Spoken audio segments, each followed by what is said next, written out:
First up is Northern Lakes Community Health, Brian Martin.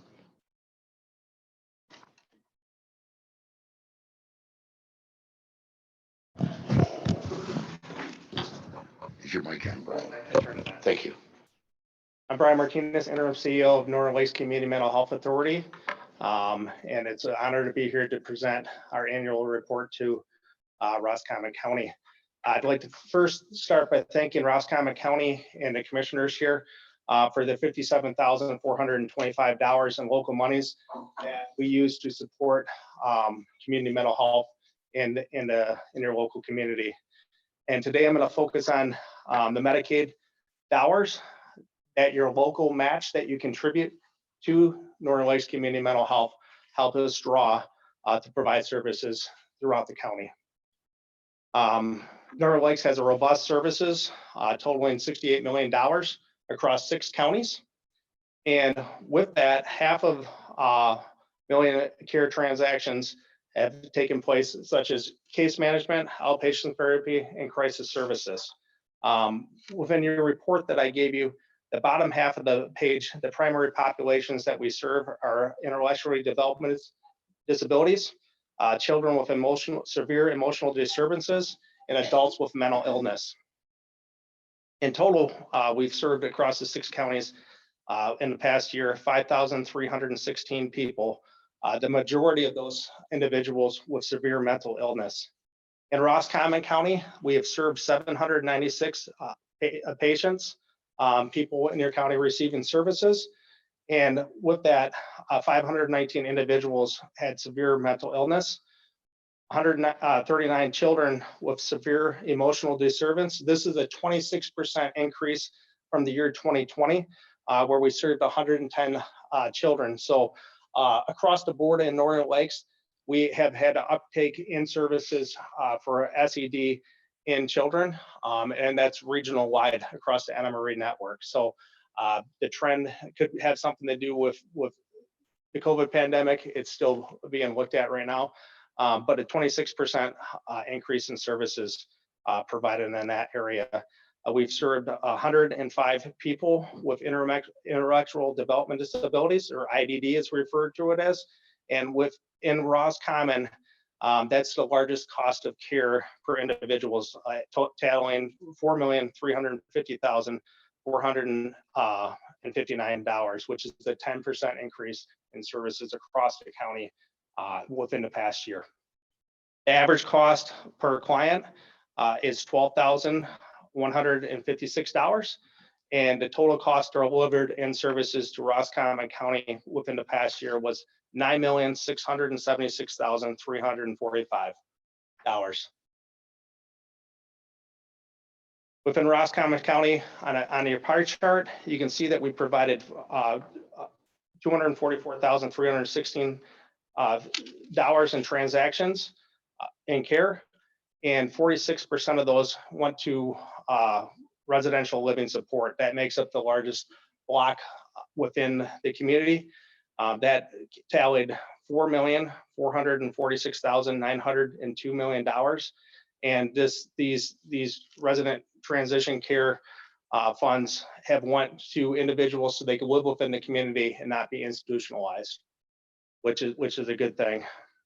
Within our packet, I also provided you guys with our mission, vision, and values of Northern Lakes Community Mental Health, and I would like to highlight some successful things that we've done in the past year for the organization, for the 6 counties, and also as an agency.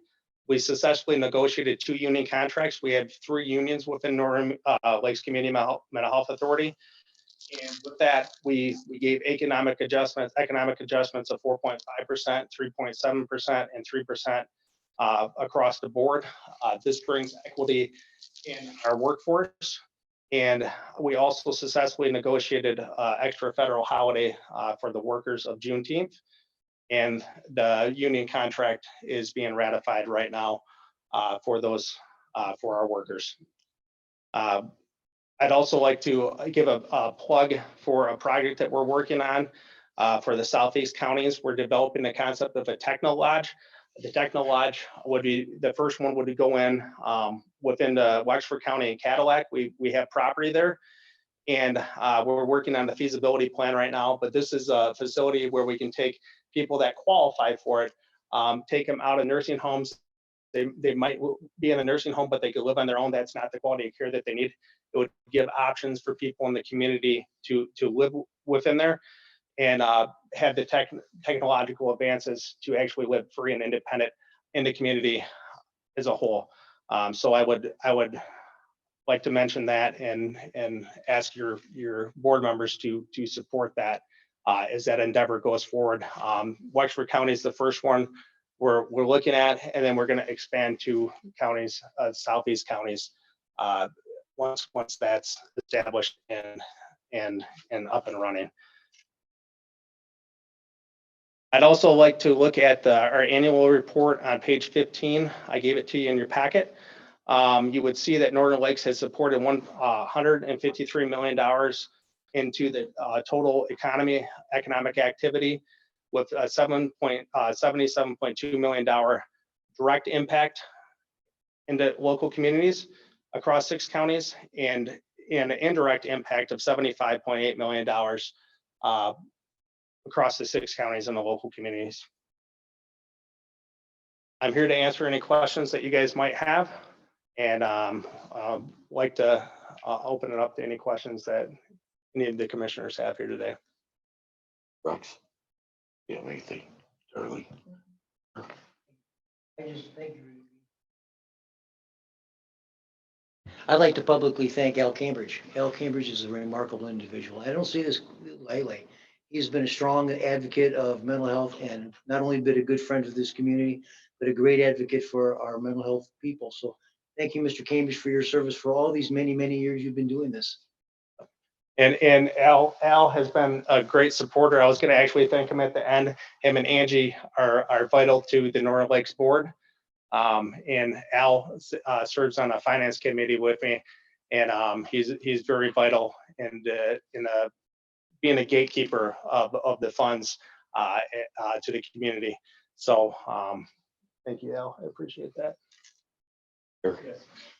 Yes, what specifically would you like us to do, or what are you asking anything of us, or? I would just ask you for continued support of the enabling agreement. The 6 counties have agreed to work together to redo the enabling agreement. I'm part of that package because I was put in as oversight from the NMRE that the board voted on, and a 6 county strong Northern Lakes community mental health is good for everybody, and it's good for the consumers. I would also like to say that no services have stopped within Northern Lakes, and I'm very proud of our employees for continuing our mission and values as an organization, providing world-class care to the people that we give services to in the local communities. So Thanks.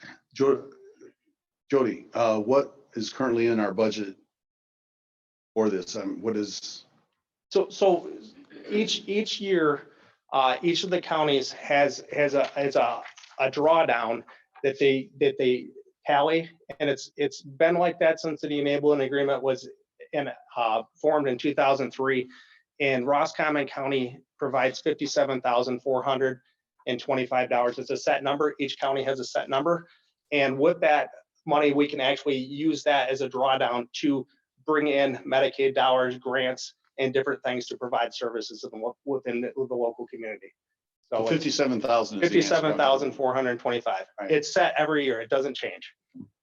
Brian, will you explain a little bit, because I have 3 new board members. Okay. Will you explain a little bit how that liquor tax money comes through NMRE, and So you're also part of that organization? I'm on a lease agreement from NMRE to be the interim CEO, Northern Michigan Regional Entity. There's 2 different pots of money. There's Medicaid dollars and there's liquor tax SUD money. SUD money is controlled by a separate board. NMRE has a separate SUD board. Each county has representatives that they elect to the SUD board.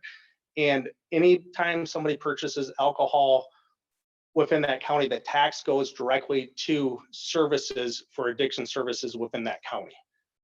You can take your elected member to the SUD board, if you have a project that you want to work on for your county, some counties say, hey, we have a XYZ problem. We need clean, sterile needles to give the people at the methadone clinic. They can come and take that to the SUD board. The SUD board discusses it, and then they can draw down off the county match and distribute that money for the project that you're working on for addiction services in the county. That's kind of the shortened version of it. But there's a way to access that money to provide addiction services in the county. So this wasn't part of the cutbacks, hopefully. No, that Okay. like, unless people stop buying alcohol in the county, you're gonna have a surplus of money. That's so it's a tax that goes to it. If you know, in all Should be going honesty. up. So, yes. There seems to have been a threat of Grand Traverse County pulling out. Is that calmed down? Well, that's the enabling agreement that the 6 county administrators have come to the table with a lawyer and with a consultant, and we're working through that right now. Jody's been working on that project with the group, and we, I would say, are about 50% through. And now we're getting to some sticking points, but hopefully we can get that. The consensus in the room is we're trying to get it done by April to have something to present to the county administrators in May. And hopefully that's representation of all the counties, the 6 counties involved, to keep Northern Lakes up and running. Doesn't that jeopardize the whole? It could, yes. Yes, the enabling agreement.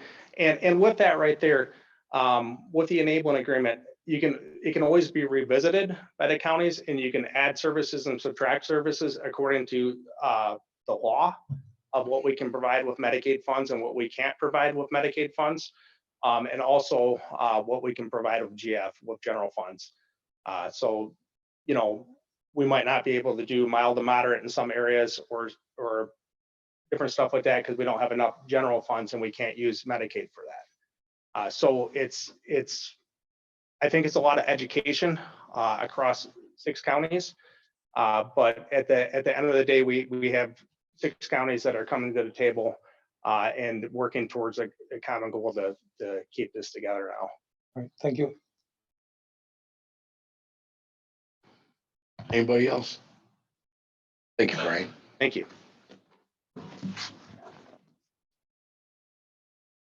Up next is 2022 Lake Level Control Structure, Bill Sullivan. Morning.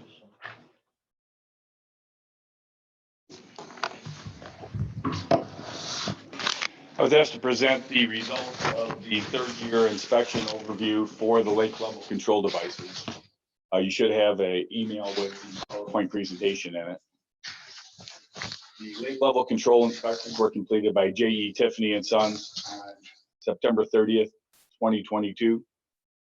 I was involved in that inspection. I actually got down into the lake, in the rivers with him, and he was showing me the objects that were in question. You have the official report from J.E. Tiffany and Sons in your pamphlet, so I didn't want to go over. I just want to give you some of the highlights. Recommendations were made, especially at St. Helen, over removing some dead trees and stuff that may or may not be on our property, but those recommendations have been made, and we will get those removed as soon as the weather allows.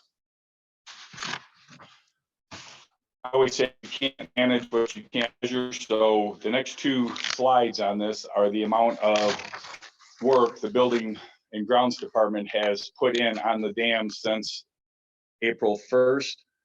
If you'll recall, my first day here was March 1st, and it took me about a month to get a work order system put together while I was getting my feet wet. So as you look, Higgins and Houghton Lake, through December 31st, we spent about 49.5 man hours, either cutting grass, picking up trash, adjusting boards, lowering boards. And if you look at the second page, you'll see St. Helens is another 49.5. A lot of what happened at St. Helens had to do with the boards had rotted. So we had to go Home Depot, get new boards, get them built and get them installed. So we have about 100 hours, if you will, in dam maintenance from April to December 31st. The next slide you'll see that is the St. Helen. It was originally constructed in 1931 and significant modifications were completed in 1999. I learned through the inspection with the Spicer Group that at that time, St. Helen went from a 4-bay dam down to a 3-bay dam. There was a leak discovered back in September. However, the water, if you look at the bottom picture, it doesn't show any cloudiness. So that's telling us the backfill material, the material that's in there, the mud, et cetera, does not appear to be impacted. And now that St. Helen has had all the boards removed for winter level, there is no water leaking through that crack. So it's obviously a response to when we try to keep the lake levels up. The device, the blue device at the top, is what controls the gate going up and down in that particular bay. And it is cantered forward probably about 10, 12 degrees from just the cement wearing out or the cables wearing out. So it's at the end of its useful life. If you go to the next one, Houghton Lake, pictures of the dam or the decking that was put in, the steel decking, to make sure we were able to control the lake level devices there. A lot of our 90 or 49 hours that was spent out in that lake was putting in the plates, taking out the plates, et cetera. So we are tracking everything we do to make sure that we understand what these things are costing us. You can also see in the bottom picture where the concrete has just totally spalled and cracked and has gone downstream. We have got the special assessment district underway. We have had public hearings and we are in accordance with that process.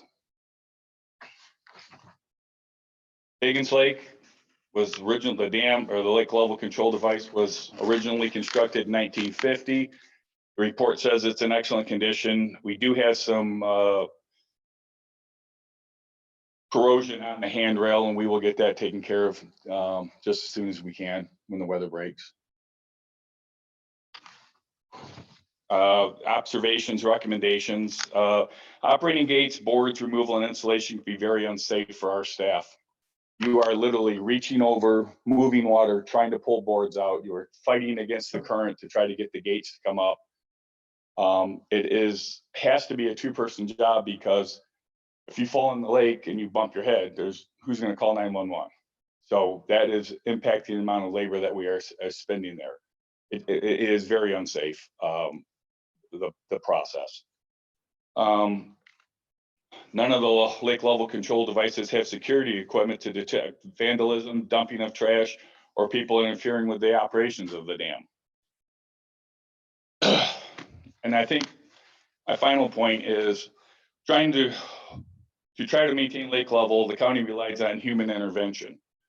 From reviewing data on the United States Coast Guard website to adjust water control gates and boards, it's more of an art than it is a science. You know, we're trying to maybe drop it an inch by removing a 6-inch board. We're trying to get the water up an inch by installing a 6-inch board. It's a guessing game, and I think there's technology out there that would take us out of that loop and allow the gates and the things to adjust when the new lake level control devices are built. Any questions? Yeah, I don't take exception at all with what you've been reporting, Bill, but I take exception with what is in the report. They missed a big problem. I've talked to each one of the individual commissioners about the spillway. I've given them diagrams. When I went out and installed a board recently, something we're going to be talking about in a little bit, there back in 2010, Spicer Group said on page 7 of the report, the apron concrete. The apron concrete is in generally good condition. However, no apron exists below the unregulated flow channel. Scour has begun to occur in this concentrated flow area. The concrete apron should be extended across the open span to resist further erosion. 13 years later, nothing has been done. There needs to be a dam repair where the apron is extended across the bottom of the spillway.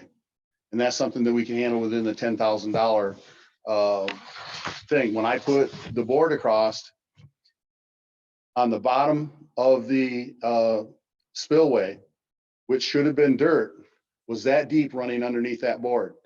I put in rocks to try to stop it. I put in one of them that was bigger than a bowling ball, and it just blew through the bottom of that underneath the spillway. So there's a tremendous amount of erosion going on. One of the reasons I think the levels have dropped so low over the years on Higgins. That needs to be repaired, and that's something that we can handle and should be able to handle in the regular budget. I'm going to make a motion later on today to that effect, and to also request the DEQ to do some modification of that structure so they can get within compliance of the permit and the court order. So I don't know if you were aware of that. It's extremely difficult from looking at the top, and I can't blame you for that. Looking down through the crystal clear, beautiful water of Higgins Lake, you can't tell if it's 6 foot or 10 foot, 18 inches or 3 foot. I got to You see can't it tell. firsthand when I had to go in there and remove that board. What's that? I got to see it firsthand when I went in there and removed that board. So you understand what I'm talking about, right? I'm not an engineer. I'm not going to pretend to be one. Right. But you saw the gap about that far underneath that board. No, I didn't. I saw the board right on the bottom of the spillway with 2 big rocks holding it up in place. And you didn't notice the gap underneath the board. Well, I think one of the really great thing for all of us to do is we'll all strap on some waders. We'll go out there, we'll take a steel piece across the bottom of it, and we'll see what the measurement is on that gap. This is more like the picture that, and everybody has a copy of that. So I think that would be a really good thing that the commissioners can go out and inspect the dam themselves, and we'll see what kind of a gap we have on the bottom of that spillway. It's eroded a lot. Spicer said it back in 2007 or 2010. I'm sorry. The no apron exists below the unregulated flow channel. You got dirt down there and sand and gravel, and there's nothing it can do but you be eroded out. And that's what's happened over the years. That's why the level's so low. Anything else? Rex, Darlene, Mark? Thank you, Bill. Thank you. Thanks. Number 3, this is discussion of the whole general funds millage. Rex, you want to start it off? Yeah, I wanted to bring this forward because I view that as one of the most important things this county has to deal with, is restoring that millage so we can provide services to our citizens. And I just wanted to talk today about what can we do? Michelle, I have a question. We don't have another election for 2 years, correct? Correct. There are no elections. There's election dates available this year, but there are no scheduled elections, meaning that if the county chose to put something on one of the elections, on a ballot for one of the elections, the county would have to cover the full cost.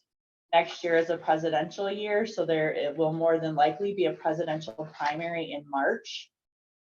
So that would be the earliest that we could do it, where we would still have some costs, because we would have to cover, with a presidential primary, we have to provide a proposal only ballot for voters. So we would have to cover the cost, the county would have to cover the cost for that proposal only ballot, unless there was a state proposal on there, but they generally don't do that because the parties are covering the costs for that primary in March. But if that was a date that you had chosen to go with, the filing deadline for proposal wording would be December 19th of this year. You know what I would like to see if we move forward with this, a nice committee, and have someone volunteer from each township level to sit on the committee, someone from the road commission, minibus, to sit on a committee and do hands-on and run with it. You know, if it's even a 20, 25 person committee, But this way we get input from each township, a representative, road commission, minibus, or even, you know, and put a plan together.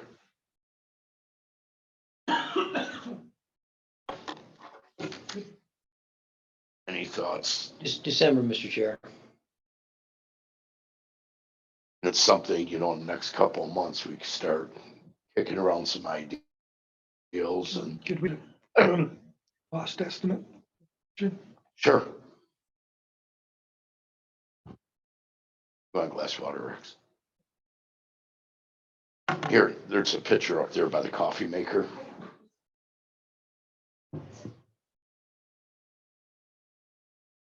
Yeah, I would like to see a regular committee and work throughout the county with the people with it. Yeah, I think you're so correct, Mr. Chair. I think it's imperative that we work as a coordinated effort, not hodgepodge, but coordinated effort. We get people involved, the townships. We got to get a buy-in. We also got to decide whether it's worth the time and energy. We certainly don't want to put it up and have it fail again. Correct. So if all indications show that it's not going to pass, I'm not in favor of putting it up. But if indications look like the economy's better, we have a chance. I agree with Mr. Wilson. I think we should put it up. I think it's an opportunity that we shouldn't pass by. Thank you. So for bringing that up today, sir. I agree totally. I think that's a great idea, Rex. Yeah.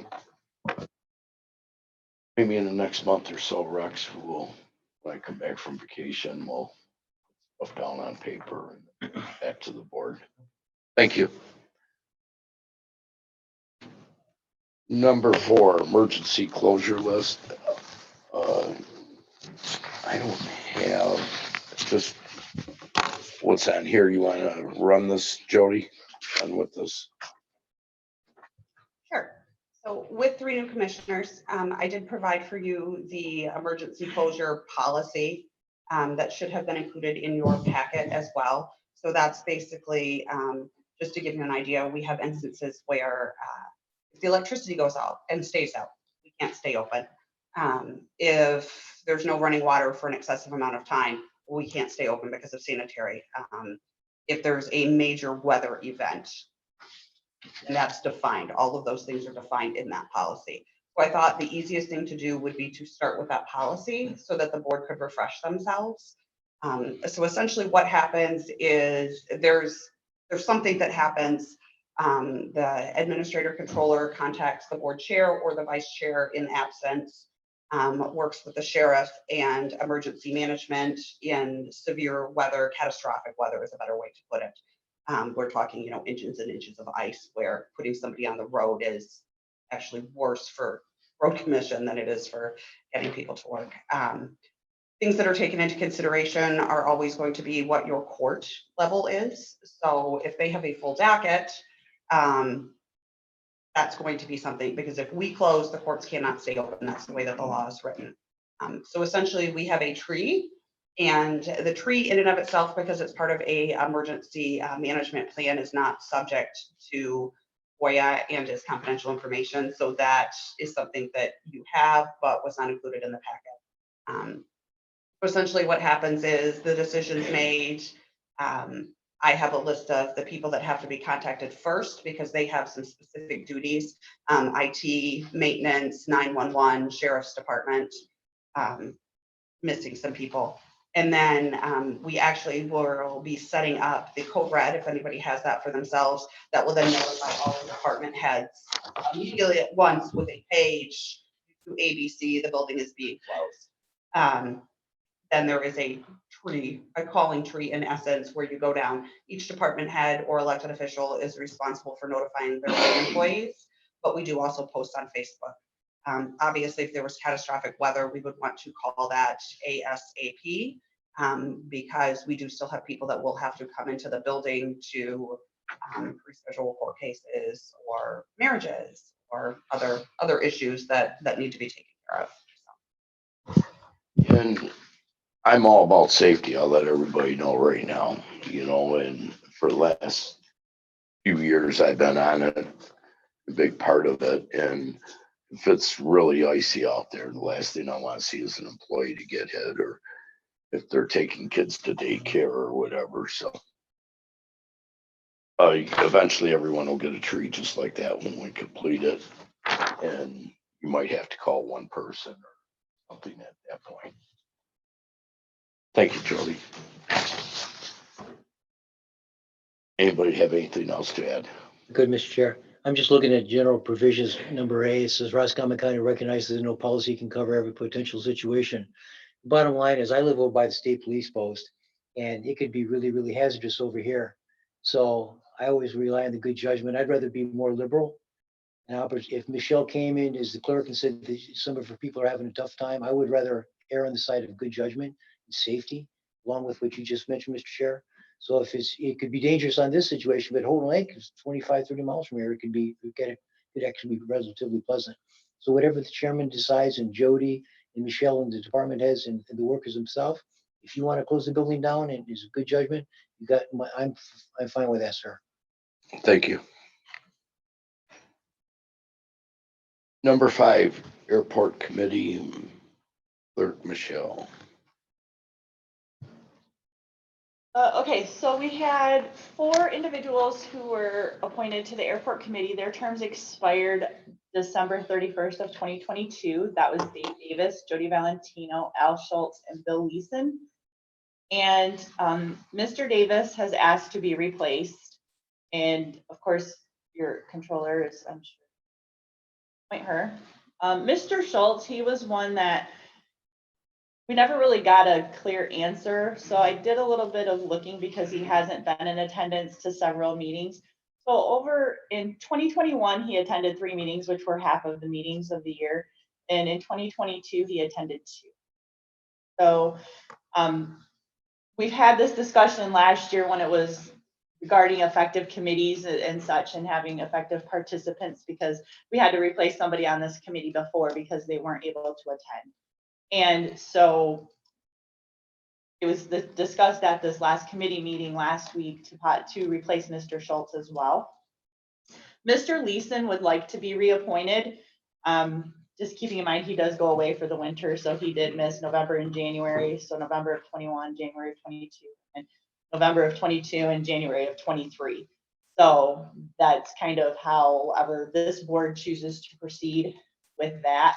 But we definitely need to, and the airport manager and assistant manager, they did recommend Mark Eitner. I hope I pronounced his name correctly, but he's the current EAA Chapter 1580 president.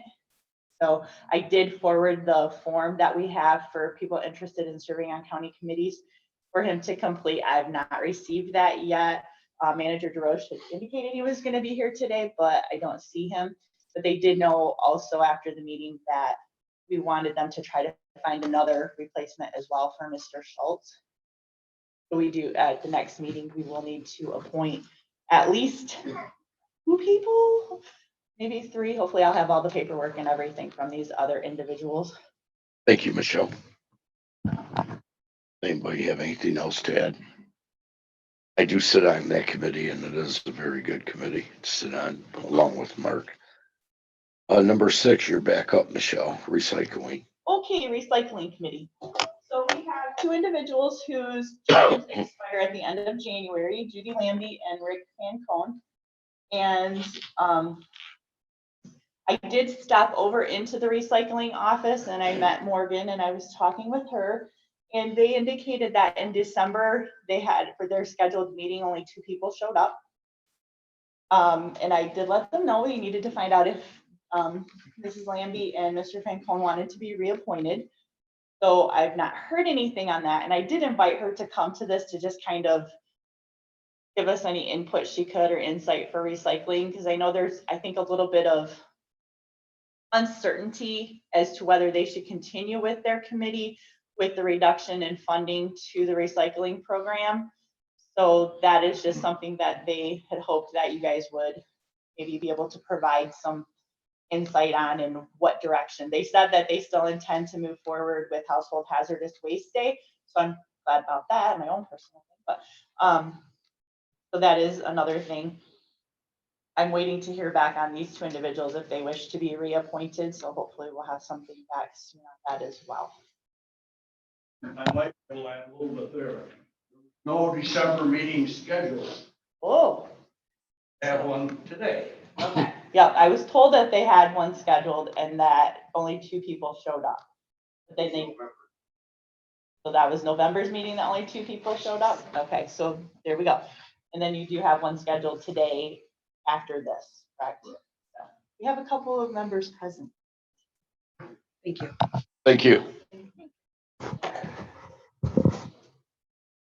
Wage and salary, Jody. Whoops, I'm sorry. Ms. Stevens, were you looking for some direction from the commissioners on how they feel? Well, I don't necessarily know if it needs to be to me, but I think this committee would really like some direction and some idea as to where this board stands as far as the recycling committee, what your wishes are for them to continue on, or what is that? Sure. With your, I would like to present some information when the time is right. with your, Okay. with your permission, Mr. Chair, may I make a comment? Sure. My feeling is this is one of the most important committees that we have in this county. It's imperative, and I don't see this lightly. It's imperative this committee continue. It's imperative that we as a county step up, the townships working together collaboratively to ensure that this household hazardous waste continues. It's imperative. I mean, we can't have tires and batteries out in the woods and trash, leaves. It's imperative this continue. I'm hoping that working with the chairman and working with the commissioners and working with the townships, we can work collaboratively to ensure that the household hazardous waste transpires in May and September respectively. Yeah, I'll do everything I can personally and professionally to ensure that this committee continues and that we have household hazardous waste. Put your mic on, young man.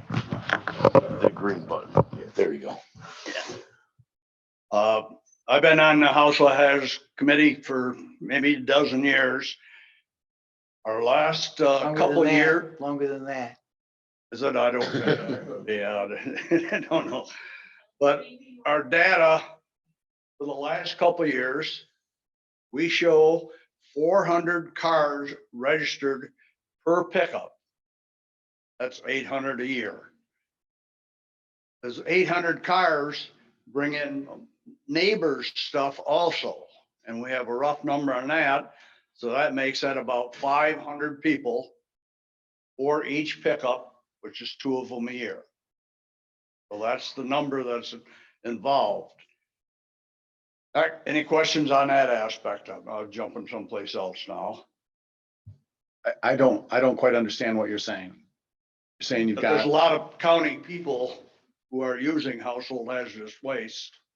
And the number is roughly 1,000 a year. and they bring that into your facility. Correct. Okay. Our facility is at the road commission. It is run 100% by volunteers. All the people in the community come in and do the work. Work is as follows. Station 1 collects ammunition. Volunteers there. He takes that ammunition. He takes it to one of the rifle shooting ranges, where again, then the county people can go in there and target shoot using up that stuff that was in somebody's house.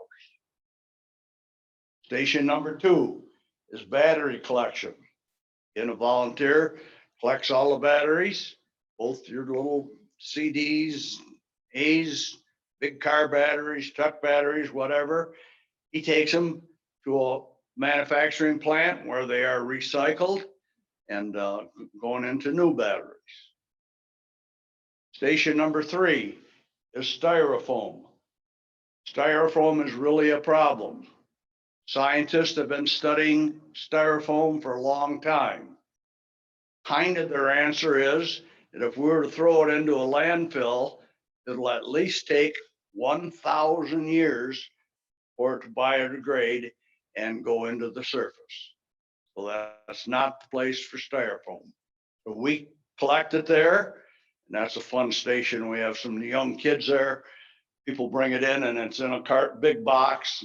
We watch those little kids jump on it and break it up and throw it in big garbage bags. We have garbage bags that are probably 6 foot high, 6 foot wide, 6 foot deep. And Once we we average about a dozen bags per pickup period, twice a year. And the road commission takes it in one of their dump trucks and takes it down to Mount Pleasant to a manufacturing plant where again, they grind it up and make new styrofoam out of it. Station number 4 is recycling motor oil. Can be used, could be new, anything. Again, we have a volunteer comes there with his own container. He collects all the oil and they distribute it and use it for heat in their particular businesses, car dealers and things along that particular line. Next station is appliance pickup. That is one of the firms that we hire. He comes in with a couple of crew, big semi, forklift, all that stuff, loads all the appliances onto his trailer. He does give us a charge, but he hauls it away. And again, that is all recycled. Next station is used tires. Again, we see a lot of those out in the woods thrown out there. So again, our program is any county member can bring in 2 of them, drop them off free of charge. If they have more than 2, then we charge $3 because again, we have to deliver them down to a place, don't know where it is, south of here. And they grind the tires up and use the rubber for a variety of things, road work, new tires and so on. The next station is another station that we have to pay a fee for, and that is the Household Hazardous Waste Company. They take absolutely everything. Anything that cannot be thrown in a dump, used or paint, oil-based paint, acids, chemicals, medicine, absolutely everything they take. And again, they kind of sort it out. They bring a crew of 3 or 4 down there and they put them in certain spots and then they take them to the correct recycling spot. So that is kind of what our program does. Got to keep it going is what my thinking is. And just wanted to provide any information that I can. Any questions? I think this was one of the budget cuts. Yes. Am I correct? Okay. So what can we do to get this, to help you guys out? I can't give you too much information on the financial. Barb Stafford, she gets grants, pay some of these people, the household hazardous waste and the appliance crew. So I don't know what percentage, and I really don't know what the total bill is, but again, that pays for part of it. The grants come from the state? Yeah. Okay. Yeah, and must be some of it comes from your budget then, I assume. I don't know the details of that, you know. How much were we contributing, Jody? 2 pots of money that we, one was to, thanks, 2 pots of money. One was to soil conservation and one was to household hazardous. Altogether, it was $28,000. And now that's gone. That is gone. It's gone. If I could, Mr. Chair, that's why it's imperative that we work with the townships. That's why it's imperative we work with the townships to see if they can help us. To say kick in the money, that's not the term I'm really looking for, but it's appropriate for this conversation. We're looking for them to help us work collaboratively to ensure that, because everybody suffers with this program gone. Yeah. Everybody suffers. Not only do the residents, but the people that recreate here. With the $28,000, we should be able to work with the townships to hopefully put that together so we can continue this important project. I mean, twice a year, it's important. Right. I can't stress it enough. Thank you, Jack. Thanks, Jack. I agree 100%. Recycling is, I get upset at my wife when she doesn't put the cans in, puts in the trash and she says, that's my business. And takes a shot. Can I just add Yes. on? So he indicated that Barb Stoffer seeks grants. Barb Stoffer is no longer with the department. So I don't know who is doing that, if anybody. Sherry Ciavatara was there last year She quit. and she quit. So do you know of anybody within your committee that is working on that stuff, or is that Morgan's job, or do you know Morgan will be taking that on? Okay. Thank you, Scott. Thanks, Scott. Yes, Scott, you introduce yourself, please. Already tribute. They do. Township does. Whether that needs to be more, I don't know whether that would fly or not. Half of it, I believe, came, the other half came from the. Right now, we're short the $20. We are getting, and we are going to be sending out bills even April to the townships. Their part done by the population. Mhm. So it depends on, Mhm. naturally, Nestor's not gonna pay what Roscommon's gonna. Correct. Whether there needs to be adjustment, can be an adjustment there. My guess, Mr. Chair, is RTA, Roscommon Township Association, the Roscommon County Township Association, working with the townships. When's the next RTA? That'll be coming up here soon. We work with There it. might be one this think month, there's but one this month. I think, is it like the 19th? I'm not sure. I have an email, but Okay. I don't know. I mean, it's coming up. I think it should be addressed then. Thanks, Scott. And I obviously working with the road commission too. Thank you, sir. Thank you. Number 7, wage and salary. Jody. So, another policy for everybody, to provide some history. So I have provided for you the compensation classification policy for the county of Roscommon. Obviously, this excludes technically any union contracts that may come. As of this point, our courts do participate in the compensation classification policy and A grade structures. The most important thing right now for you guys to be aware of is this compensation classification policy actually came about from a largely needed consultant that we brought in. It was very hit or miss. We didn't have a clear way of organizing or discerning wages and what are appropriate wages for duties and levels. So this came about with that. And then this policy then is how to keep that active and keep that involved.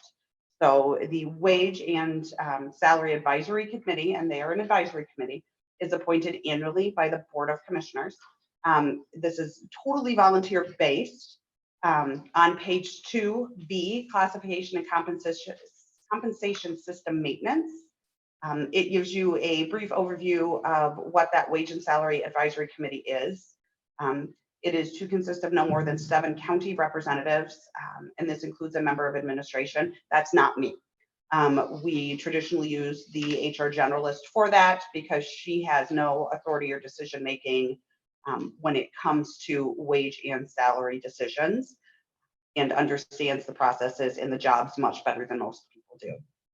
So essentially, our Wage and Salary Advisory Committee is tasked with reviewing current classification and compensation system annually. So they use those counties that had been found and to be determined to be similar to Roscommon County. That would be based on population and SEV comparables, because obviously you're not going to take, say, Leelanau County that has a lesser population, but 3 times the SEV that we have, and say that's a comparable market. So they take those comparable markets. Basically, they're getting those annual updates with the budgetary constraints from each one, and then look at recommendations to the Board of Commissioners based on the information and data that they have collected. The Board of Commissioners makes a determination of whether or not that's something that can be included in the budget before that moves. They are also tasked with reviewing any new positions or requests for reclassification of existing positions.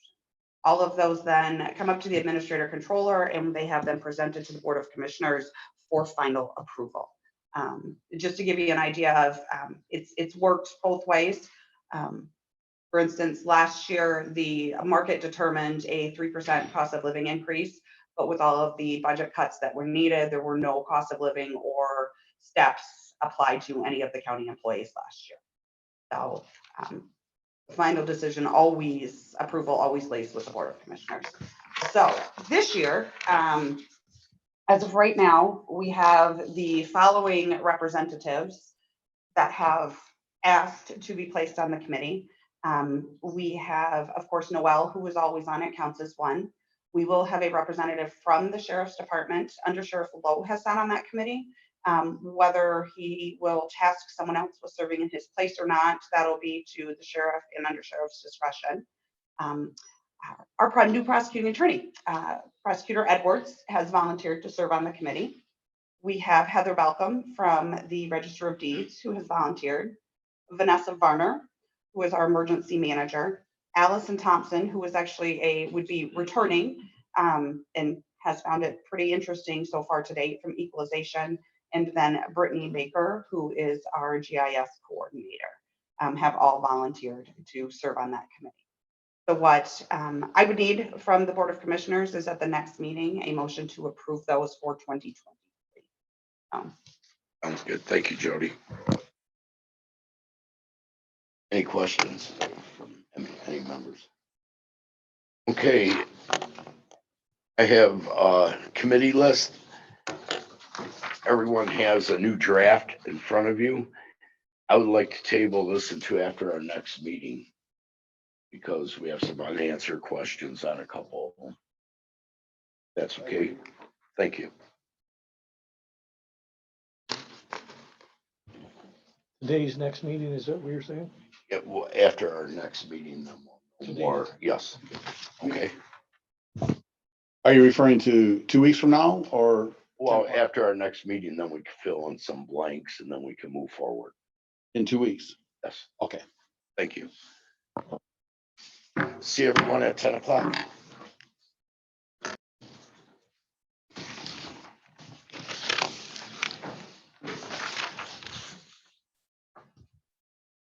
Welcome to the Roscommon County Board of Commissioners and regular meeting, 10 a.m. Herb, would you like to start us in the pledge, please? I pledge allegiance to the flag of the United States of America and to the republic for which it stands, one nation, under God, indivisible, with liberty and justice for all.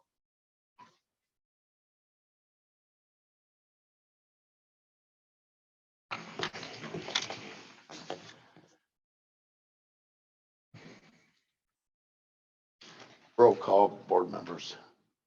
Russo. Here. Ostergren. Here. Wolfson. Milburn. Here. Censor. Here. Looking for approval of the agenda. So move, Mr. Chair. I'll second that. Roll call. Oh, discussion. The only thing is at number 13, Mr. Chair. Okay, when we come to that action item, I'll bring it up and we'll have a vote. Thank you, Mr. Chair. Thank you. Roll call, please. Ostergren. Here. Wolfson. Yes. Censor. Yes. Milburn. Yes. Russo. Yes. Motion carried. Approval of the minutes for meetings 12/7, 12/21, regular meetings, and 1/3, the organizational meeting of 23.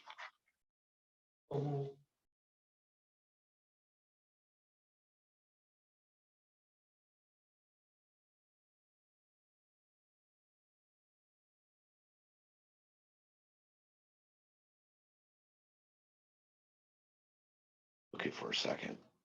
I'll second. Discussion? Roll call, please. Milburn. Yes. Wolfson. Yes. Ostergren. Yes.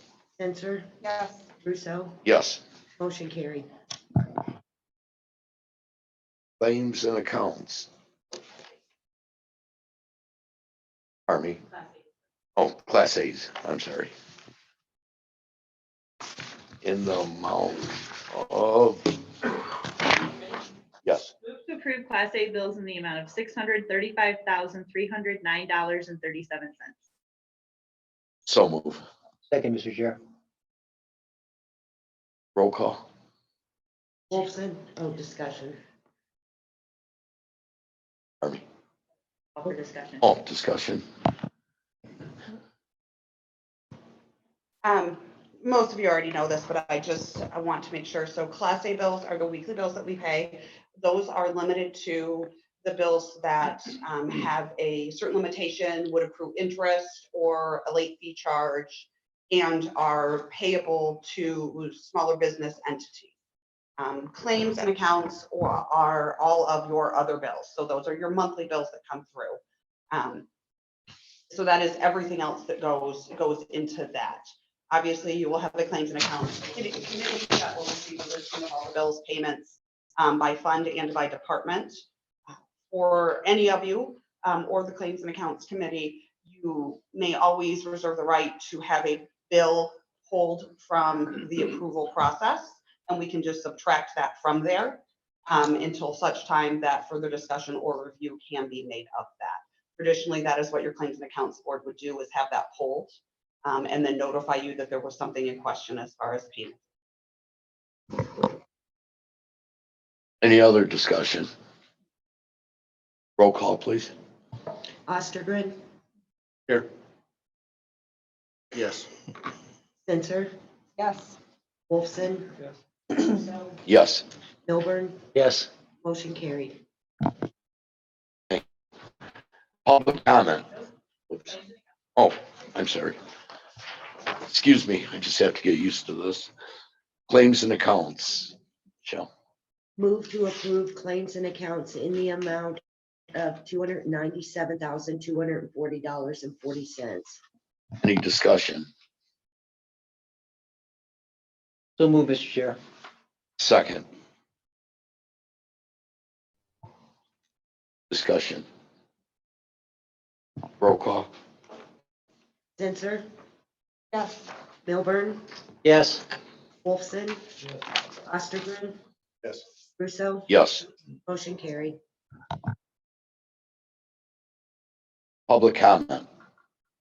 Any public comment out there? Brenda, would you like to come up?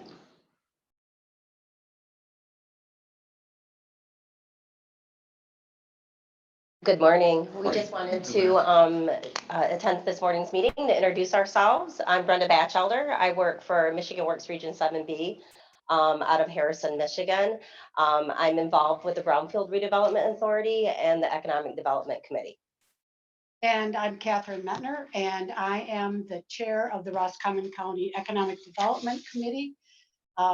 We know that that committee has been defunded, but we continue to work in economic development. And over the next 3 months, we will be identifying ways that we can continue to move forward without funding. Thank you very Although we much. do have some Continued funding. continued funding. That's it. Thank you. You're welcome. Okay, number 8. Whoops, I'm sorry, Michelle. So during the work session, Commissioner Wolfson indicated you wanted a cost estimate. Is that, for clarification, if the county decided to have an election this year, is that what you're looking for? Okay, so I will work that up for you to the best that I can for a countywide election. Steep. I know it's going to be at least 20,000 because it's a countywide. It could be a lot more. So I'll just tell you that that's something you have to take into consideration, and we don't have the funds to expend on something like that if we're not going to make a good effort. So my opinion would be to put the work in and focus on for the March election. That's just my opinion, but I wanted to do.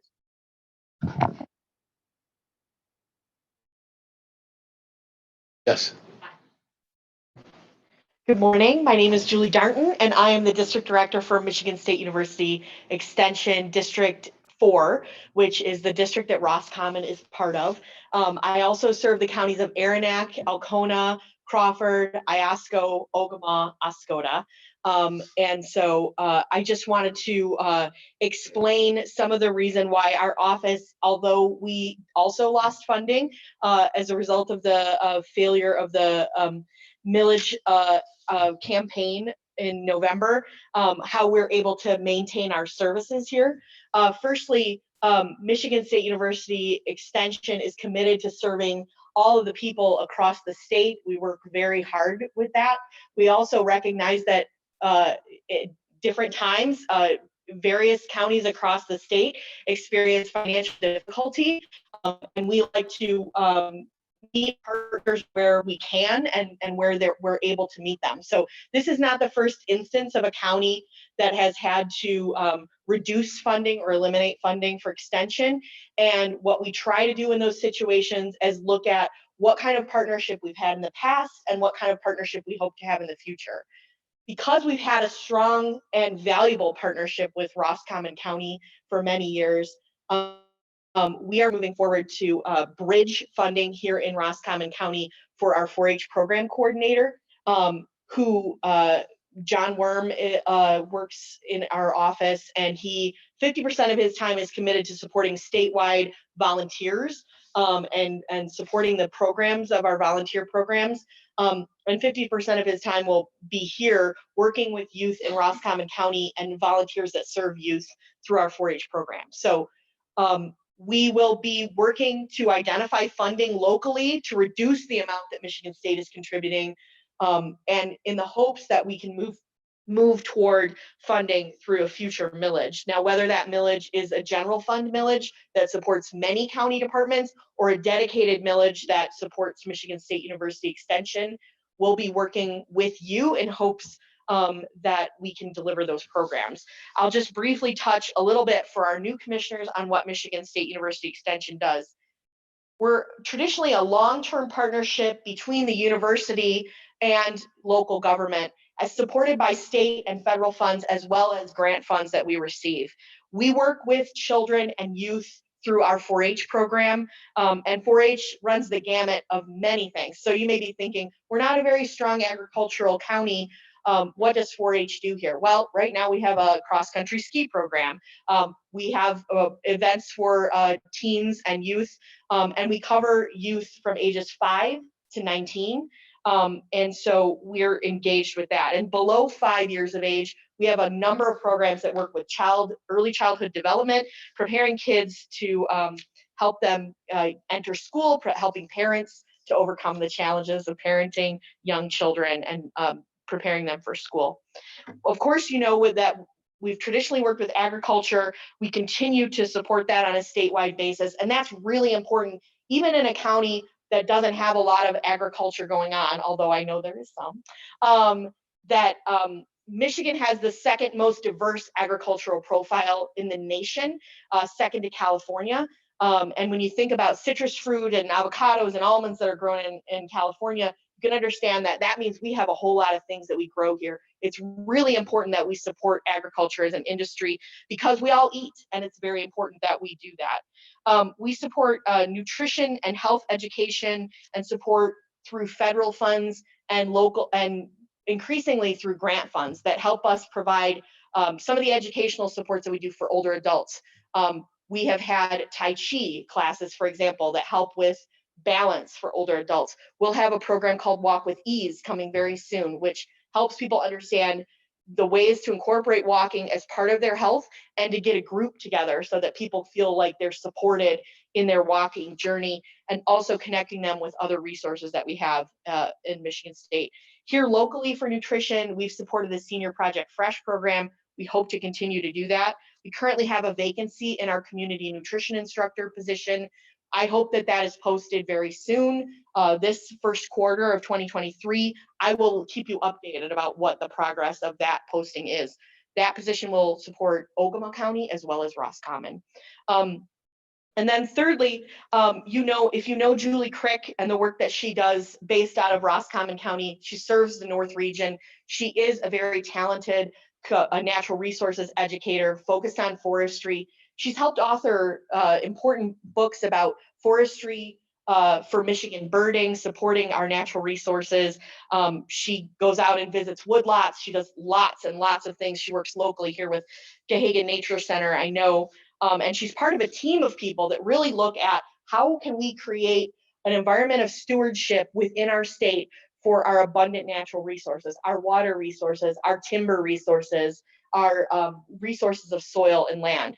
So those are just some of the things that we do in Michigan State University Extension. We're committed to working toward a partnership that includes funding in the future from Roscommon County, but we recognize that hard times can happen to a lot of different counties, can happen in communities, and we're committed to staying here until we can figure out a pathway.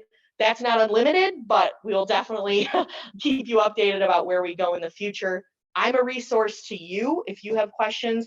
Obviously, we have a lot of information. We love to share it. If you've got questions that our office can meet, we have access to a whole host of people across the state and on campus at Michigan State that can try to answer any questions. So I realize my time is up. Thanks so much. Thank you. Thank you. Any other public comment? Okay, Administrator Controller's report.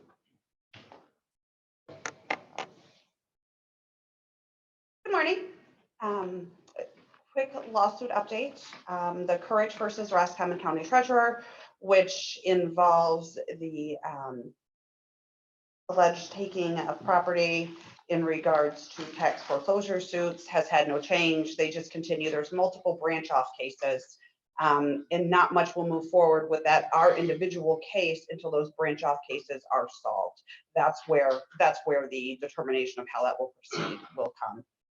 Chill versus Roscommon County, no change. Ostergen versus Schneider and Roscommon County Board of Commissioners. The Court of Appeals has scheduled oral arguments on this appeal for February 8th, 2023. Ostergen versus Schneider et al., no change. Ostergen et al. Versus Melvin, no change. The opiate suit, which, as I have told you, essentially we can't get our money right now because Ottawa County, who originally agreed to the settlement proposed, has decided that they don't agree anymore. So the appeal response has been submitted on behalf of all the other counties in Michigan. So we'll wait on that to see what happens. And then the Ostergen versus Board of Canvassers has no change currently. Adding a new little ditty for you guys, starting beginning of the year. Special assessment projects. So Houghton Lake, obviously, we have created that special assessment district that was approved by Circuit Court. They are beginning their data collection for the lake level review study. The engineers are, knee deep in where they need to go and kind of formalizing that plan. Lake St. Helen, the assessment district is approximately 1/4 the size of Houghton Lake. That's actually a really great thing because Spicer's has completed their preliminary study of direct and indirect access parcels. And now they're going to begin thoroughly reviewing those specific plats that may or may not be questionable. Maybe they do, somebody said they did, but we want to double check in the actual language itself. There are concerns regarding the small bridge. I just learned right before this meeting, right before the last meeting, that bridge is actually a privately owned bridge. So if I understand correctly, not having physically seen that bridge myself, the opening is quite small. So that has to be taken into consideration as we're looking at the lake level control structure that will eventually be replaced and costs that are associated. There was also a discussion on the 3 major considerations regarding lake level change if needed. Where is it maintained? Where do the owners want it? And then what will Eagle approve a permit for? So we're thinking that with Lake St. Helen, we should be able to move forward pretty quickly with the assessment and a hearing within the next few months. But of course, that depends on our circuit court schedule because they have been just overwhelmed recently, ever since COVID, I guess I would say. Higgins Lake. Attorney Hassan has reached out to Crawford County. Obviously, they own that small portion of property, North State Park area, and they have to be considered with any changes that we make now that we are aware. Obviously, that probably didn't happen 100 years ago, but we won't make that be a cog in the wheel, I guess, for this time. So she has reached out to Paul Campo, who is their administrator controller, and is working to be placed on the agenda for Crawford County. They have begun the review of plats and are planning to meet with knowledgeable individuals and organizations in regards to platted direct and indirect lake access.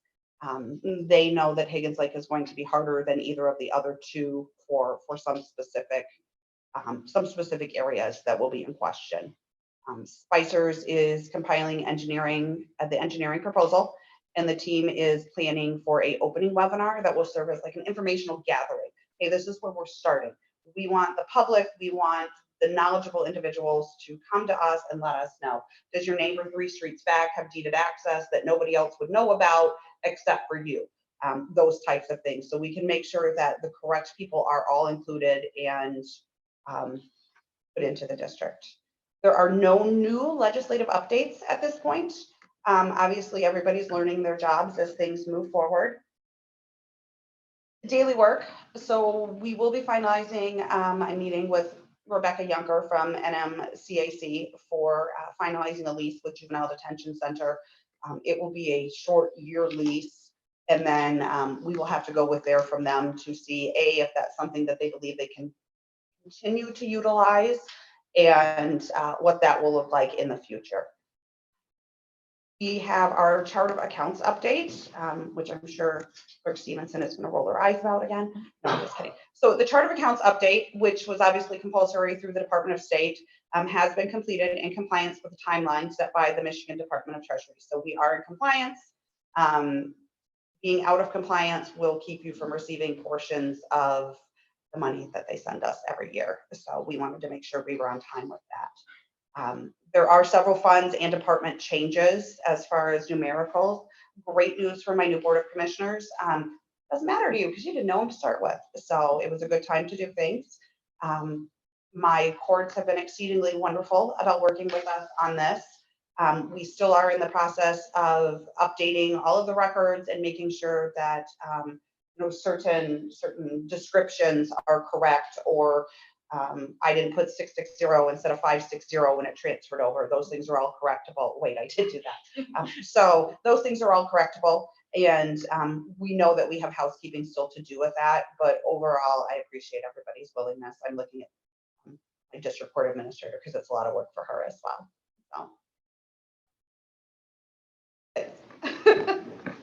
So we have a meeting with Director Hauserman. I had a meeting with Director Hauserman and our Spongy Mouth staff, which literally consists of Daniel, our specialist, to assure a smooth transition of the administrative oversight from MSUE to, oddly as this may sound, equalization. They have also taken on secretarial duties for that as well. This was all a portion of trying to retain our GIS services in-house and maintain secretarial support for Spongy Mouth last year. This was a result, obviously, of that. Over 90% of our county was surveyed, and the data will begin to be inputted and studied. That is an area where our GIS coordinator will be working with our Spongy Mouth specialist. The Spongy Mouth committee will meet once the data has been inputted and reviewed. We have roughly $130,000 available to spray for 2023.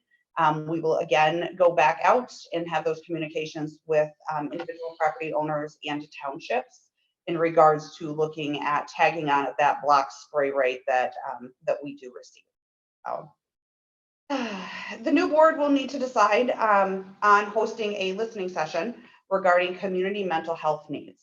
You did hear Brian speak at the work session in regards to our advisory committee on redoing the Enabling Act for our mental health group. This listening session is a portion of that. What are the needs of Roscommon County residents, and are they being served by the current enabling agreement? They did try to push me to get this scheduled for December, but with 3 new commissioners coming in, I thought that was a horrible idea.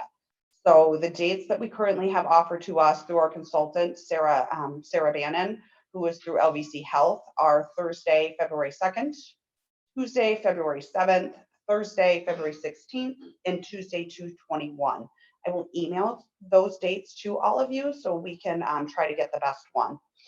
Obviously, we're going to be inviting all of anybody that has any say, consumer advocates, anyone that has any part in that mental health, to make sure that you're getting a well-rounded picture of the needs of the community. The coalition actually met on Monday. I did not go on Monday because I don't have a commissioner yet to attend with me. Traditionally, the chairperson attended. They do meet that first Monday of every month in Cadillac. So once you kind of finalize everything, I guess we will go from there and make the determination through the chair. Just want to make sure that I have that formal presence with me. A, everybody else has it, and B, I will tell you that the needs of Grand Traverse County are not the needs of Roscommon County. I tend to be pretty vocal, have brought Undersheriff with me, who has also been very vocal about making sure that the smaller counties represented, Crawford County, Roscommon County, Wexford County, are not overrun by Grand Traverse County, which has half of the population. But I need an elected official there as well to drive that point home, to make sure that we're not forgotten about. So, couple more things for you. We did finalize our grant reimbursements through the Michigan Department of Health and Human Services COVID jail grant program. I will tell you that they wanted to give us $127,000. We had $52,000 that we thought could be eligible.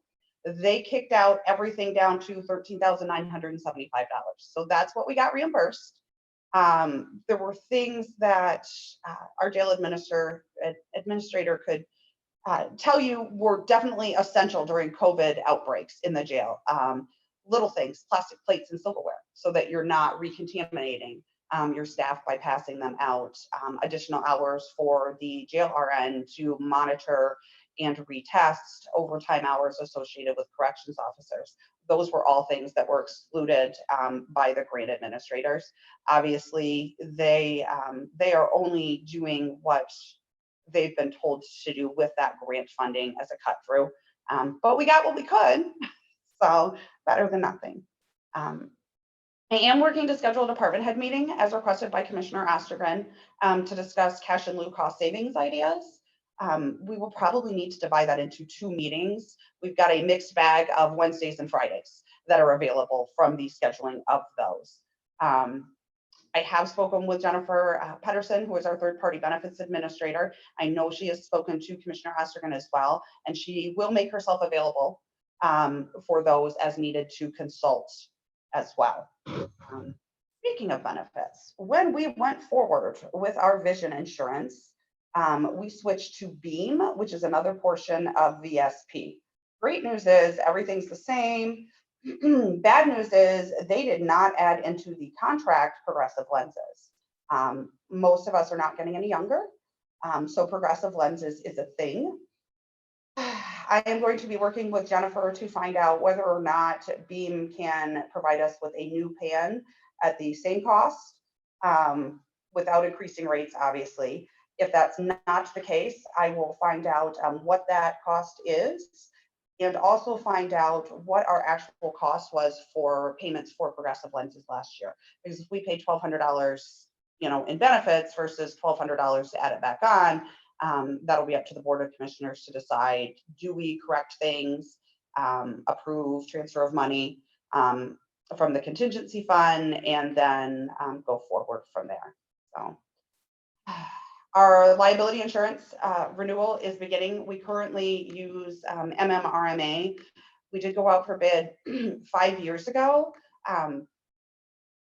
What is offered through MMRMA because they are specifically municipal. It was not anywhere close. We even had quotes from another municipal insurance provider out of Grayling. And his response to me 5 years ago was, I can quote you so you get your quotes, but we don't do dividends, so you'll never ever have that back. However, if you would like me to begin that process, I will need to know for bids, because we do expire and need to have everything finalized by April. So just let me know, please. And then my final piece is actually going to be kind of a good news piece. We were actually contacted, I was contacted by Paul Compo, the administrator controller for Crawford County again. His director of housing, their housing department actually is a separate standalone entity. They are self-funded, has offered to meet with myself, and then Rebecca Reagan will also be attending, or Marcy, depending on who's available, in regards to continuing the collections of the monetary amounts that we have loaned out after $35,000. So we get $35,000. After $35,000 is collected annually, and we have traditionally collected more than 35, that money can be one of two uses. Anything over $35,000 annually is put into emergency use funds for our residents of Roscommon County that meet the certain criteria. Or it's given back to the state of Michigan. I don't like that idea. Anyhow, so Hannah, who is just absolutely wonderfully concerned, has broached the idea of meeting with us in regards to doing both the collections and that emergency needs, because that's a portion that's been cut without our housing program. So we will meet with Hannah and see what that looks like. Treasurer Reagan has also broached the idea of possibly partnering and learning from her in order for herself and her chief deputy to maybe continue that program as well, since they're already right there anyhow. So we will bring that back to you, but there is good hope that that emergency program will be able to continue. So that's my nice thing. All done. Thank you. Any questions for Jody? Okay, now I'd like to, we have to skip around and go from 8 down to number 13 because it's 10:30. Is Stacy on, Eric or Andy, excuse me? Yes, I'm here. Okay. Right now I need to ask Eric if you like to go into closed session. Absolutely not. Okay. Any discussion from the board? Okay. So before Stacy cuts on, I had emailed you that obviously MCL 15.268 would allow you to go into closed session if you have 2/3 of the boards. However, waiving your right to closed session does not waive the right to the confidentiality of the document from the attorney. So Stacy needs a motion for you to waive confidentiality of that document to be discussed in an open meeting. I have no problem with that, but this is the first I've received this. Okay, it was handed on our desk. We didn't even get it before the work session. I haven't had a chance to review any of this. I think it's terribly unfair to lay this on my desk and go through the legal opinion that Stacy's gonna go over right now. I'll be happy to do it, but I think it's been tremendously unfair. This was dated yesterday. We should have been emailed it. All of us should have been emailed this document before the meeting. What is the reason it wasn't emailed earlier, Jody? I just received this. So I'm going to tell you that if you review my job description, I answer to the entirety of the board through motions, or I answer directly to the chairperson. So if the chairperson would like me to answer, I will answer. If you feel comfortable. Yes. The reason it was not distributed is because you were a litigant in several situations involving the Higgins Lake Level Dam. Is that correct? That's correct. Okay. So providing you that information would need to be based on the okay of the attorney that represents us on those things. That okay did not come in until 8:30 this morning. Why didn't we get it at 8:30 or 9 o'clock this morning before the work session? Would have had a little bit of an opportunity to review it. We all got it just before, it was sitting on our desk when we came back for the regular meeting. Commissioner Ostergen, are you discussing my performance in a public meeting without following proper legal labor laws? How was that assessing your performance? I'm asking you a Valentina? question, sir. Yeah, I am. I'm asking that. Okay, that is illegal. And I am going to put you on notice of that right now, and the rest of the board already is aware of that. Well, I can see how this is gonna go today. Okay, we need a motion to stay in the open session. Waive the confidentiality. I believe I emailed that I'm, out. I wait, I motion, I make. I need a second. Confidentiality. Rex seconded. Clerk, roll call, please. Milburn, Yes. Censor, Yes. Ostergren, Yes. Wolfson, Yes. Russo, Yes. motion carried. Stacy, can you hear me? I can hear you. Can you hear me okay? Yes, we are in the open session now. Good morning. And as was discussed, I was asked late last week to prepare a legal opinion that took some time to put together and was only given to the chair and the administrator yesterday afternoon because it did take some time to prepare with regard to providing the Board of Commissioners with general information on two topics. One is for established lake levels under the Natural Resources and Environmental Protection Act, the role of the County Board of Commissioners versus the role of the delegated authority under Part 307. And then in general, conflicts of interest with regard to those issues, and then specifically with regard to Higgins Lake, any potential conflict of interest relating to litigation and any board members' conflicts with regard to that. And so, Mr. Chair, I'd kind of like to go through my entire legal opinion, and then if the chair wishes to entertain questions from the board, I would be happy to do so. But I would like the opportunity to go through my entire opinion first, if that is okay. Yes, thank you. Thank you. So as I mentioned, we'll go through the role of the delegated authority. Lake levels are operated under Part 307 of the Natural Resources and Environmental Protection Act. That's MCL 324.30701. And as this board is aware, you have three established lake levels in Roscommon County: Higgins Lake, Houghton Lake, and Lake St. Helen. Under Part 307, it states that the county board may delegate powers and duties to a delegated authority. For all three lakes, there is the county administrator / controller was named the delegated authority for all three of those lake levels. Generally, the county board as a whole makes what I would call the big decisions under Part 307. And then the delegated authority oversees the day-to-day administrative duties relating to the operation and maintenance of the lake levels. I am not aware of any county or lake level in the state of Michigan where the county board did not appoint a delegated authority, as the board would constantly have to vote on, sometimes on a daily basis, the administrative decisions that are needed to move forward with the operation and maintenance and the administration of the lake levels. So it is imperative, because the board would have to act as a whole, that you have a delegated authority that takes care of those matters on a day-to-day basis. So in terms of what is the role of the county board versus the delegated authority, what are those quote unquote big decisions that the county board would make? Basically, they're as follows as an example. The decision as to whether to petition for a lake level in the first place is a decision after receiving a petition from property owners or on its own motion to do so. So that is in the hands of the county board. The appointment, of course, of the delegated authority is a decision made by the county board. The authorization to a lake level study, the authorization to petition the court to create or revise a lake level or the accompanying boundaries of that special assessment district. Authorizations for expenditures over $10,000 is a board decision. Approval of financing and the pledging of full faith and credit of the county is a board decision. Approval of project costs as recommended by the delegated authority, and approval of the final version of this special assessment rule.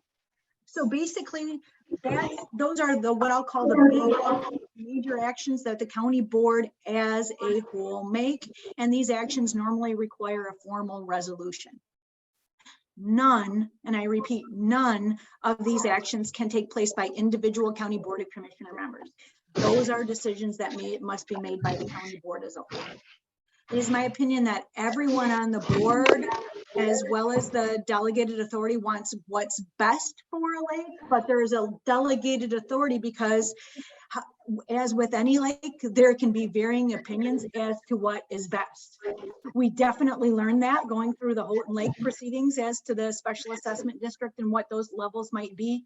Because there are so many varied opinions when it comes to lakes, the legislature specifically set up this process for the county board as a whole to make these the big decisions, and then the ministerial, so to speak, administrative decisions by the delegated authority.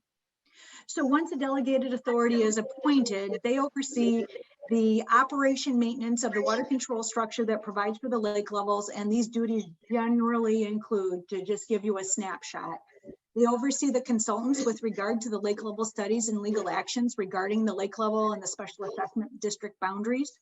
They contract with the engineers and related consultants. They contract with legal counsel, bond counsel, financial advisors. They oversee the contract with the operation of the lake level control structures for monitoring the lake levels and making those seasonal changes where appropriate. They oversee the preparation of inspection reports that are required under Part 307, that is statutorily required to be performed every 3 years. They select and contract with that engineer.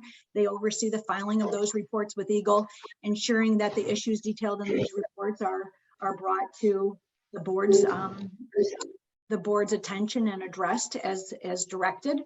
They oversee the maintenance of the lake level control structures, obviously with that $10,000 approval required by the county board.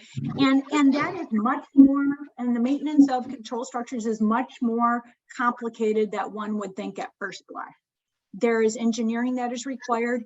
Any change, any activity involving the maintenance or improvement of a water control structure often requires permitting by Eagle, the Michigan Department of Environment, Great Lakes and Energy.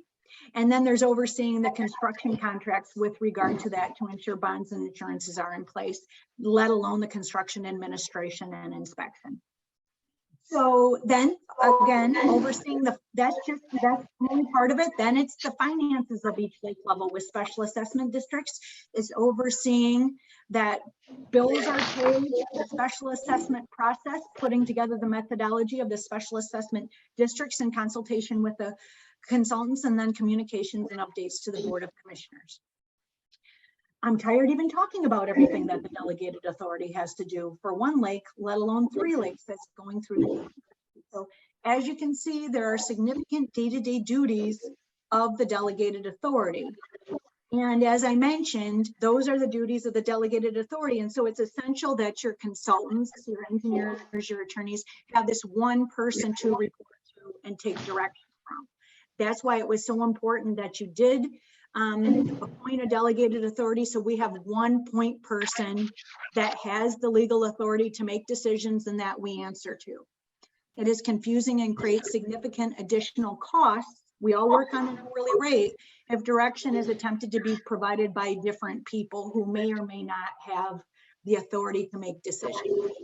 Accordingly, we recommend that all communications to consultants, contractors, Eagle, etc., be solely through the delegated authority who has the legal and statutory authority to make those decisions on the day-to-day basis type of things. Moving forward, I want to dig a little bit deeper into one of the sub-items of the consequences of actions not being taken by the delegated authority. As an example, if someone decided to take actions other than the delegated authority without approval on actions involving one of the stormwater control structures or the water control structures, that would be an unauthorized activity because only the delegated authority, or unless otherwise approved by the entire Board of Commissioners, has the authority to do that. there is a specific section of Part 307 that deals with that, because over the course of Michigan history, people tend to take things into their own hands. And so legislatively, there's a specific section of 307 that goes over that. And that is MCL 324.70720. In that, the legislature specifically states that no one has the right to alter the lake level except the delegated authority. And some of the repercussions of that can include fines, criminal prosecution of up to 1 year imprisonment, required to pay the actual cost of restoration or replacement of the water control structure, as well as civil liability regarding damages to natural resources. It is not out of the realm of possibilities. In fact, I would expect that if someone took unauthorized action, self-help, and I've seen self-help in other counties, that the Department of Natural Resources through the Attorney General would take action for any damages that they think that happened against who was responsible for this.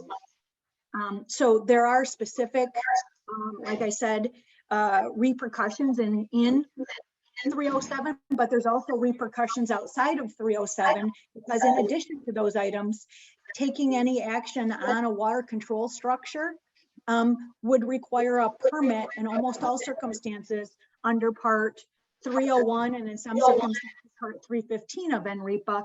And so you would be in violation of those permits as well. That has separate fines for prosecutions, separate liabilities for able to obtain a permit. And so it is important that the county follow the specific requirements of the permitting and of Part 307 in performing that. Not only if someone doesn't have permission, but that could be a potential trespass by entering onto the property where the water control. So this is, like I said, this is not unique to Roscommon County. This happens in other counties. Clare County has had issues with people, as an example, taking self-help actions. And I want to make sure for anyone listening in the public, please do not do so. There are so many unintended repercussions of doing so that that you're probably not considering. So no one should take self-help actions without the specific authorization of the delegated authority for the Board of Commissioners for those reasons. With regard to the conflict of interest, as is stated in the letter, all county commissioners owe fiduciary duties to their respective counties. And if a county commissioner's personal interests influence their actions on a particular matter to be considered by the board, then it is their responsibility to recuse themselves from voting or considering such issues where that person's actions are, where a board's actions should be impacted by their personal issues. As this board is aware, there is current litigation relating to the operation of the Higgins Lake level, and one of your commissioners is a named plaintiff in this litigation against the county board itself. And so it is our opinion that that county board of commissioner member should abstain from any votes or deliberations involving the Higgins Lake level until that litigation has ended. Now, again, this is not a unique issue to Roscommon County. Many people who run for public office run as a result of being dissatisfied with local government in general, and they get on the board to try to make changes. But we also have to follow the conflict of interest issues with regard to that. And where there is active litigation, it is our opinion that there is a conflict of interest. And until that is resolved, again, no deliberation or voting with regard to that specific lake level. And so I talked a lot. Thank you for paying attention so well. And at the chair's pleasure, I would be happy to answer any questions specifically related to the legal opinion, because that is all that the board has waived confidentiality to with regard to questions. Yes, I have a question. I'm waiting to hear from the board, from the chair. I'm sorry, Mr. Commissioner, that would be acceptable. Yes, With your permission, sir. Is this I'll get you next. Go ahead and you'll be next, sir. Okay, thank you. Is this a deliberation? This meeting right now? Is this document, is This is just deliberation, is this document public information? So the board has waived confidentiality with regard to the legal opinion itself. As to any other proceedings where the board is asking for legal opinions, that has not been waived to date. So the legal opinion itself has been waived. And with regard to any voting with regard to this, Higgins Lake is the issue when it comes to deliberations or voting with regard to the operation, maintenance, or any activities under 307. So I don't believe, for purposes of this discussion, that would be a conflict. If the board decided to take action with regard to Higgins Lake, then we would have to look at those specific circumstances. So is this document public information? Because the board waived the confidentiality, yes, it is, sir. Okay, that's what I was looking for. Thank you, ma'am. Thank you. Thank Yeah, you, Mr. Stacy. Chair. Stacy, thanks. Hey, in your legal opinion, if I dismiss the case against the county, and of course I'd have to get the okay from all the litigants, which means if it was dismissed, the case would not be returned to the local court and it would go away and this case would end. Would that release the county from liability up to this point? So that is a different, so would that release the county of liability up to this point? I am not counsel on that litigation. And so I am not prepared in any form or fashion to answer questions related to that litigation. That would be a question for the attorney that represents the county in that matter. Okay, if I dismiss the case, would your opinion on my conflict and basically everything else of not being able to be the delegated authority, which I don't even know if the chairman and Mark know that, Jody was actually going to handle everything on all the lakes. That was a mystery to me. I thought she was there to handle specific things. But if I dismiss the case, okay, would that pretty much negate this whole problem with me being involved with managing Higgins Lake? And I'm going to answer, not to try to be problematic at all, but I'm going to answer very similarly to my last question, because there are more than one party to the action, and we already have I don't know if you could dismiss the case is what I'm saying at this time, because it is currently under appeal. And so I'm not comfortable answering that question because you're represented by counsel in that matter, and it would require significant amount of research to be able to adequately and accurately answer that question. Well, I I have. I just Right. I'm asking. I know I asked you, but I have. My attorney has. If the case was dismissed, it goes away. It just goes away. So that is your attorney's legal opinion, and I don't represent you. I represent the county, and I don't even represent the county on that case. So I can neither agree nor disagree with you because I lack enough information to give an accurate answer. And I want to make sure every time I'm in front of this board, I give you accurate answers. Okay, we'll say this. I'm going to ask you in a different way. Okay. Okay.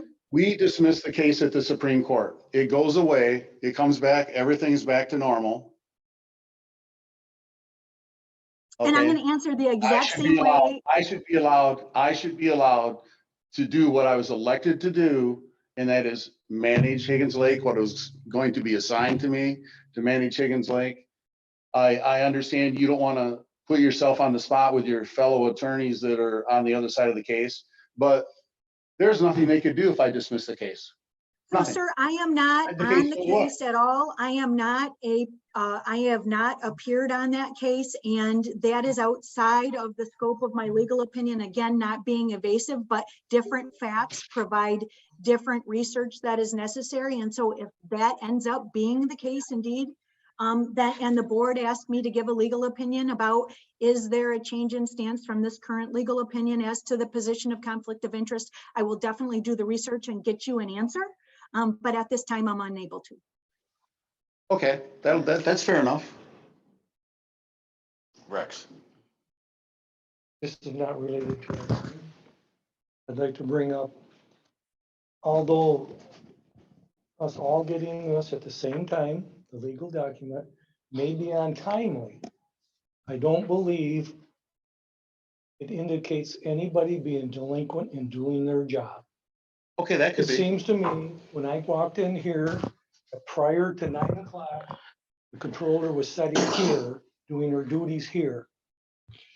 If this document came out when she was doing her duties elsewhere, I don't call that being delinquent. Apparently, it came to her attention during the break. It was immediately copied and brought forward. And an attack on any employee of ours at these meetings, I don't think we should tolerate. That's fine. I understand. I hope you can appreciate the history.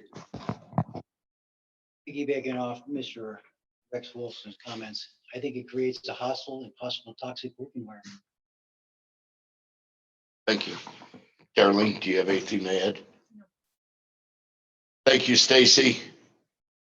All right, thank you. We look forward to continuing to work with you on these lake levels. And I have to tell you that Jody, as your delegated authority, is working diligently with us to move as quickly as possible. And we appreciate her efforts in doing so. And we appreciate the board's efforts in moving forward in such a transparent fashion on getting these resolved. So have a good rest of your morning and your day. Thank you. Thank you. Okay, at this time, I'd like to go back into our regular meeting. There's, or out of like the special. Regular agenda? Yes. Do I need a roll call? No, okay. Correspondence, number 9, Mike Smalley, email request. B is Roscommon County District Health. Okay. C is Michigan State University Extension. D is Alcona County Resolution 2022/18. That's in the correspondence. Monthly department reports. Roscommon County Animal Control, December 22 stats. That's it for that. Is there any visitors that would like to be recognized? Unfinished new business, board rules.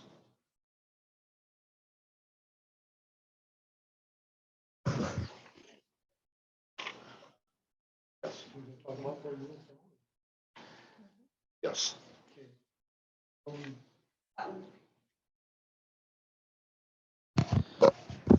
This morning, when I was looking at the draft, changes on that, we talked about board members being able to bring things to the agenda. In that draft, it ends up saying by unanimous consent of the board. Okay. Second that motion.